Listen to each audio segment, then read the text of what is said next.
Assalamualaikum warahmatullahi wabarakatuh. Tabi pun, perkenalkan saya Noviniarti MPD, calon guru penggerak rekognisi angkatan 6 Kota Bandar Lampung.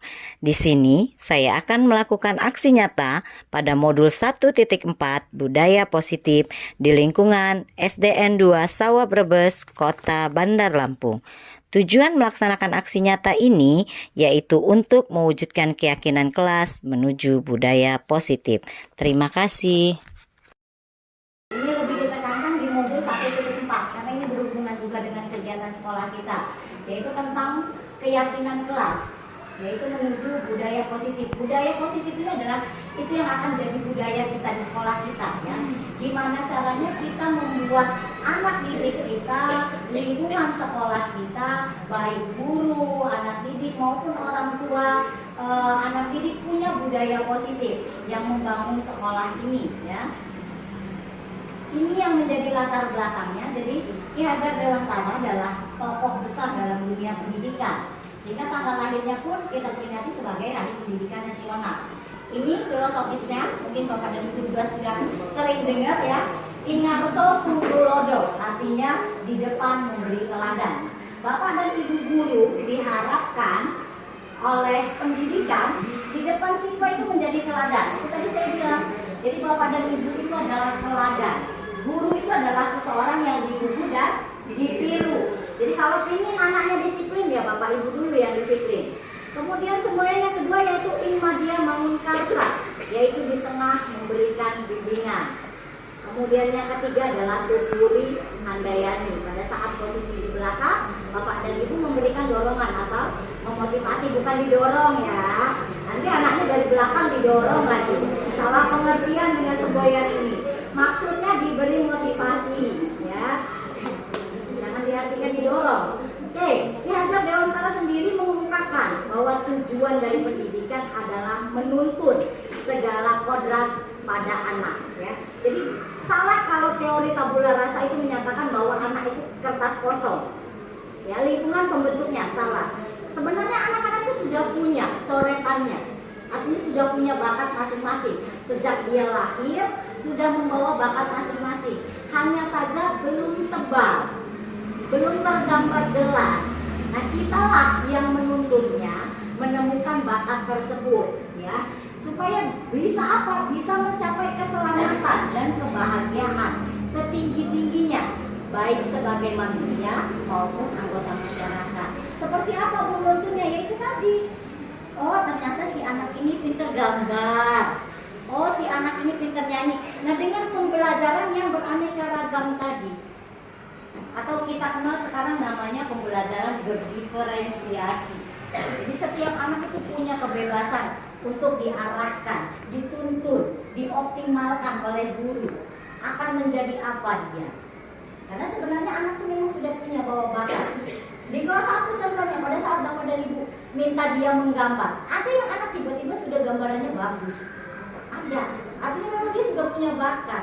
Kita tinggal, oh ya ayo nak kita ajarin warnanya lebih seperti ini, biar lebih rapi ya nak. Atau pada saat nyanyi, ada anak yang sudah tahu melodinya, kapan ketukannya tinggi, kapan rendah, dia sudah bisa bernyanyi dengan percaya diri. Kita tinggal mengupkannya, dituntun. Makanya tadi saya bilang, kita nggak bisa bilang nuntut anak bahwa oh semua supaya pintar kita ambil grade-nya 8. Kalau di bawah 8 anak berarti nggak pintar, nggak bisa.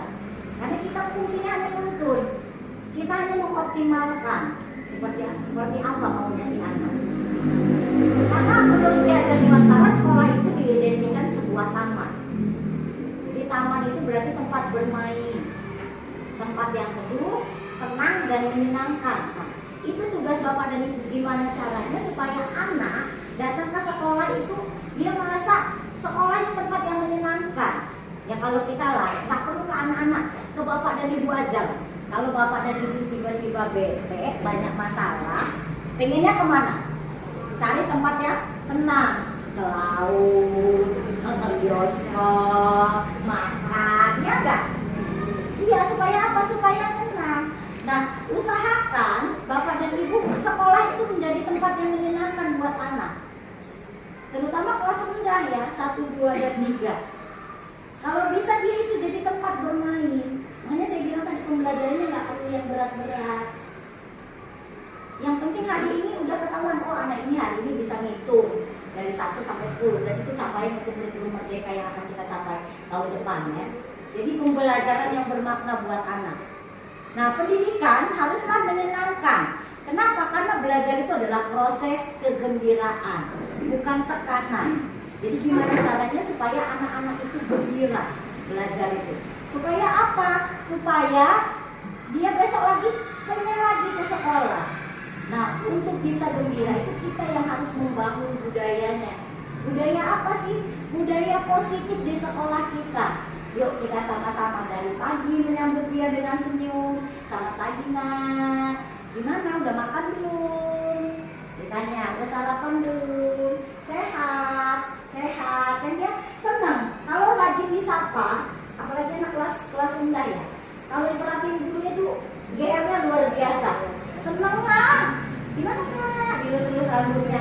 Senang banget. Pasti nanti sampai rumah dia akan cerita ke ibu bapaknya. Tadi aku dilus-lus baru sama ibu guru. Ditanya nih sudah makan apa belum? Ya. Jadi bapak dan ibu harus menciptakan budaya positif. Kemudian disiplin positif. Nah, ini ada contohnya, disiplin positif dan nilai-nilai kebajikan universal. Misalnya ada satu anak, kita lah sebutlah si A ya. Si A ini kita berikan misalnya satu benda yang menurut dia berharga banget. Nah, kita kasih tahu nih si A, gimana caranya, pokoknya kamu pertahankan barang yang ibu kasih ini. Kamu gimana caranya kamu simpen di tangan kamu. Dia akan ngepelin tangannya, dan otomatis dia akan bertahan. Kemudian kita panggil nih satu anak lagi, si B. Misalnya, atau si Badu lah ya, kita sebut. Bilang sama si Badu, gimana caranya kamu bisa ngambil apa yang ada di tangan si A. Nah, dua-dua anak ini kan punya cara tersendiri kan, punya cara-cara sendiri gimana caranya yang satu bertahan, mempertahankan hal yang berharga ini, yang satu ini akan berusaha mati-matian gimana caranya ngambil si benda dari si A. Nah ini mereka kan punya cara sendiri, gimana caranya memikirkan caranya. Nah, kita guru itu hanya memberikan stimulus itu loh. Gimana caranya supaya si anak ini berkembang, mikir, oh ternyata untuk bertahan ini mungkin saya harus ngepelin sekuat-kuat tenaga supaya walaupun direbut sama si B, belalang saya ini nggak bisa hilang. Nah, si B ini mungkin punya teknik lain, dia akan berpikir, oh kalau gitu saya gelitikin aja, lama-lama dia kegeliat pasti dong dibuka. Nah, itu yang harus kita lakukan, membuka mindset anak untuk berpikir gimana caranya bisa menyelesaikan suatu konflik, suatu kejadian, ya. Nah, itu yang perlu ditanamkan. Jadi dalam kegiatan ini setiap orang, setiap anak itu akan mempertahankan apa yang ditugaskan ke dia. Dia akan berpikir gimana caranya. Jadi bapak dan ibu akan merangsang itu. Jadi jangan cuma 15 ditambah 3 itu 18. Ayo nah hitung pakai tangan. 15 tambah 3 berapa? 16, 17 tambah 18. Dia nggak akan dapat pembelajaran bermakna. Pikirkan hal-hal yang bisa mengkonsep otak dia untuk berpikir gimana caranya supaya itu. Timbulkan keyakinan dalam diri anak bahwa saya bisa mengatasi masalah ini. Oh, saya bisa menemukannya jalannya. Dengan apa? Dengan kebajikan universal. Ini ada seorang psikiater dan pendidik, Dr. William Besser, dia mengemukakan yang selama ini miskonsepsi ya, artinya yang terjadi tentang makna kontrol. Yang pertama yaitu ilusi guru. Ya, jadi karena guru ini ingin banget sehingga dia yang berusaha mengontrol murid. Ya, sebenarnya kita nggak bisa mengontrol murid, karena murid itu akan bergerak dengan kemauan dia. Dia mau atau enggak melakukannya itu tergantung keinginan dia. Kita itu hanya bisa mengarahkan, ya, bukan menekan. Karena kalau tertekan dia nggak punya kesadaran diri. Lepas dari mata kita, ya balik lagi seperti sifat awalnya. Tapi kalau dia punya keyakinan, punya kesadaran diri sendiri, maka tanpa dilihat kita, dia akan seperti itu. Hal yang simpel saja, sampah, Bapak dan Ibu. Habis dia makan, masih banyak kita temui, dibuang basing-basing aja. Karena dia nggak punya kesadaran.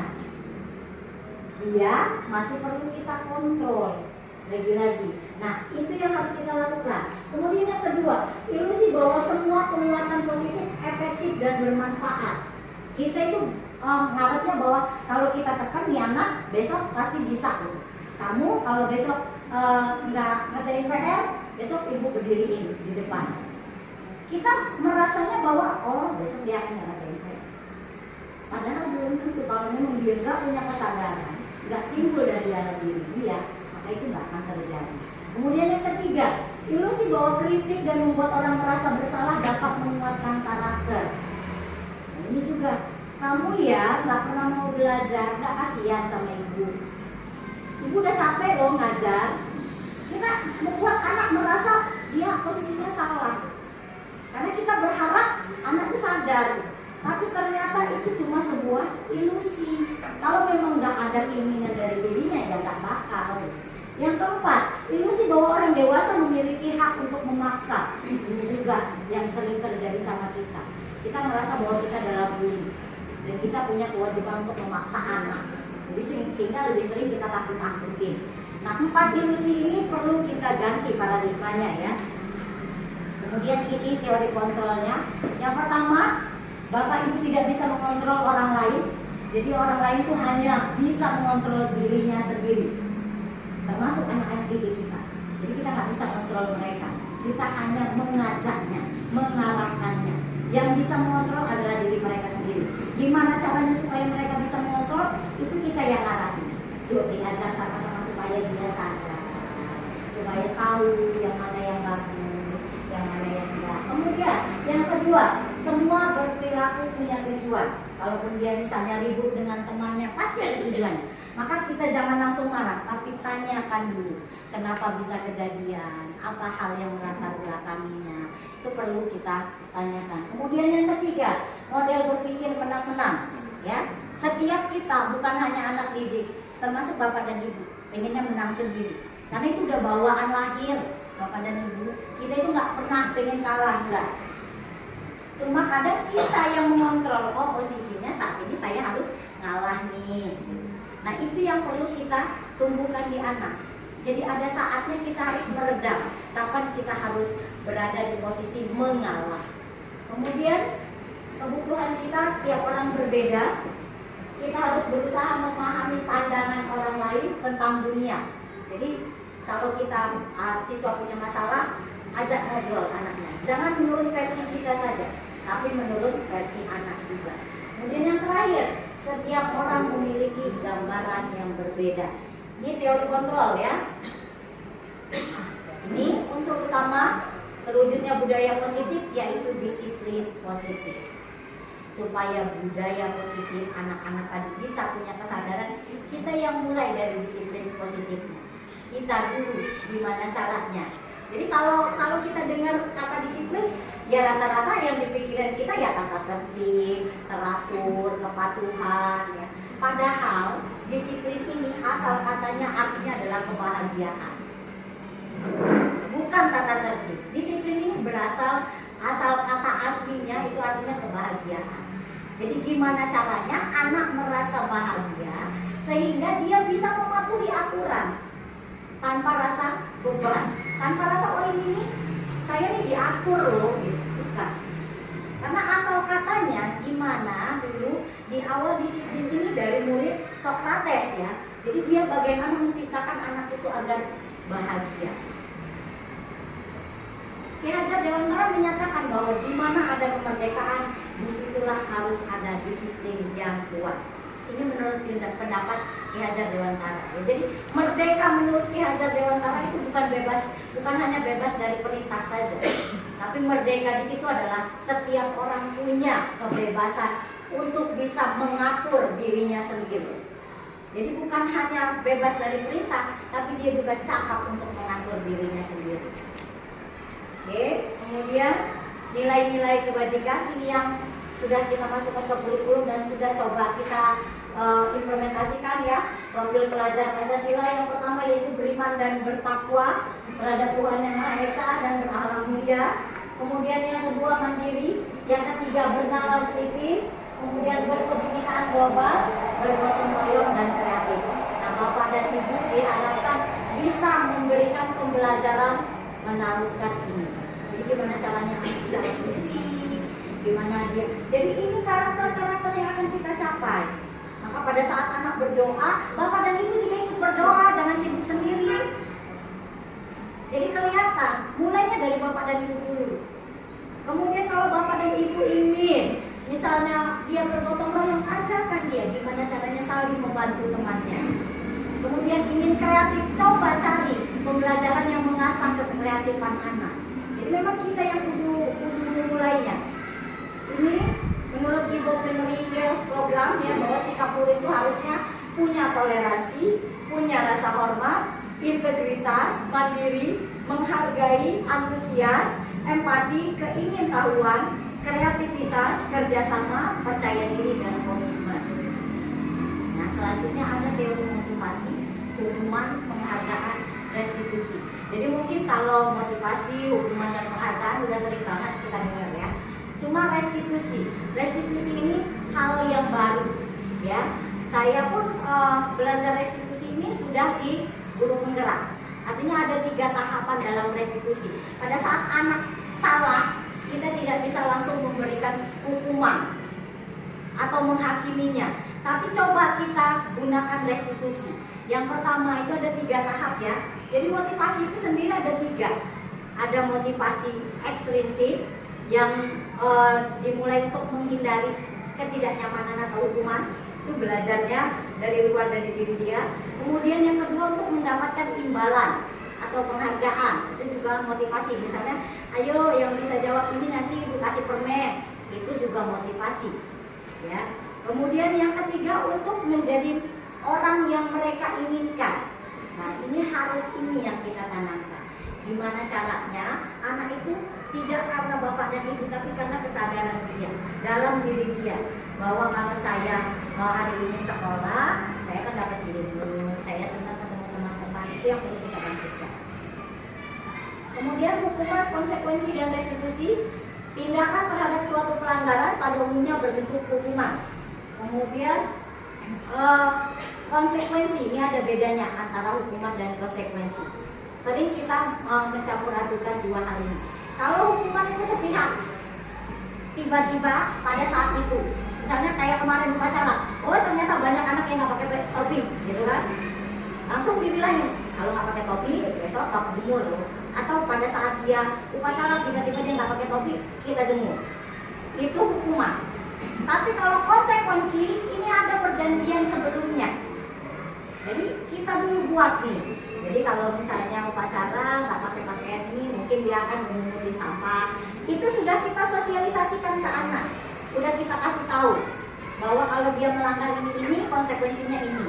Jadi pada saat kita sudah melakukan itu, anak sudah tahu konsekuensinya. Nah, ini yang akan kita coba. Dan yang terakhir adalah restitusi. Restitusi ini kita akan tanya dulu ke dia, kenapa dia melakukan itu. Kemudian kita stabilkan identitasnya dulu, ya. Kemudian nyatakan, tanyakan ke dia, yakin nggak kalau ini baik untuk kamu? Jadi kita bangun kesadarannya. Dari mulai dia kita pahami dulu nih, kenapa dia misalnya buang sampah sembarangan. Kalau kita lihat langsung nih, dia buang sampah sembarangan, kita panggil, nak sini dulu, sini dulu. Bapak tanya deh, gitu kan? Tadi kamu habis ngapain ya? Dia kan jawab, buang sampah kan. Nah, ini buang sampah sembarangan itu bagus nggak sih? Kita tanya, dia kan mikir nih, ya enggak Pak, kenapa ya nggak bagus? Ya kan? Kotor Pak sekolahnya. Tapi dia akan tanya, dia nggak akan merasa dihakimi loh. Kita bangun kesadarannya bahwa buang sampah sembarangan itu nggak bagus. Jadi kita yang ngajak ngomong terus, nah menurut kamu supaya kita nggak kotor lingkungannya gimana? Buang sampah dalam kotak sampah Pak. Dia akan sadar sendiri.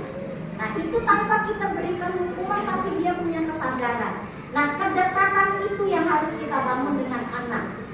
Jadi mulai sekarang ya Bapak dan Ibu, kalau ketemu masalah dengan anak, jadi kita sudah buat dulu konsekuensinya. Pada saat tiba-tiba itu terjadi, ajak ngomong.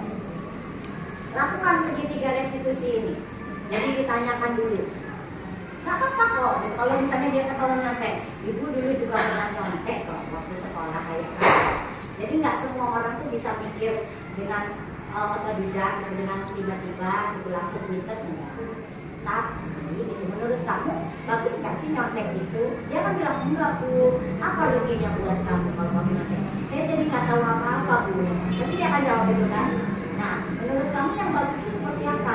Ya saya ngerjain sendiri. Nah kalau kamu kerjain sendiri gimana? Kita tanya dengan pelan-pelan tanpa ada hukuman. Jadi dia akan sadar ya. Nih bedanya ya hukuman dengan konsekuensi. Jadi hukuman itu bersifat secara tiba-tiba, murid tidak dilibatkan, pokoknya kita yang punya kuasa.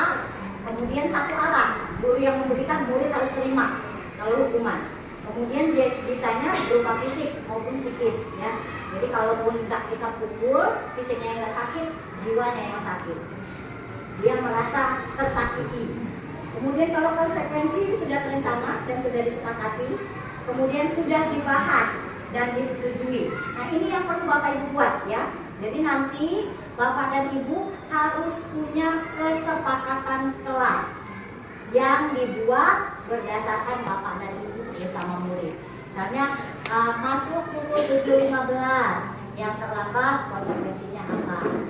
Jadi itu dibahas bersama anak-anak. Kemudian jam istirahat jam segini, masuk lagi pukul segini. Kemudian misalnya pakaian lengkap dengan dasi, tali pinggang, kalau melanggar konsekuensinya apa. Itu namanya kesepakatan kelas. Dan itu nanti Bapak Ibu tanda tangani dan anak-anak tanda tangani di bawah. Jadi masing-masing setiap kelas boleh berbeda, tergantung kesepakatan kelas Bapak dan Ibu dengan murid. Ya, jadi misalnya nggak boleh makan di kelas, nggak boleh mainan sambil belajar, itu monggo. Jadi nanti begitu misalnya ada siapapun yang tanya, kelas itu punya kesepakatan kelas, punya apa? Anak sudah bisa tahu karena itu berasal dari kita dan anak.